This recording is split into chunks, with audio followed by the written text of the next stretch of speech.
বৌমা আমার কিন্তু খুব ভয় লাগছে। কোনো ভয় নেই মা, আমি আছি তো। সেটাই তো বেশি ভয়। আরে ভয় পাওয়ার কিছু নেই, দেখবেন আমি একা হাতে সবটা কেমন সামলে নি। আরে জিজ্ঞাসা করে ঢুকতে হয়। ও, আসতে পারি? আসুন। বসতে পারি? বসুন।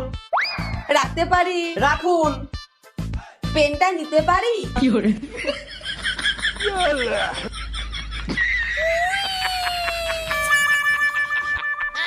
আরে ওনাকে দেখুন। কি হয়েছে? আমার না খুব ব্যথা। বাম লাগান, ঠিক হয়ে যাবে। গিটে না, পেটে ব্যথা হয়েছে।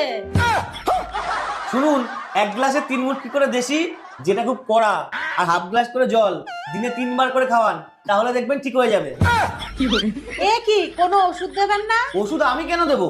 ডাক্তার দেবে। তাহলে আপনি কে? আমি তো পেশেন্ট।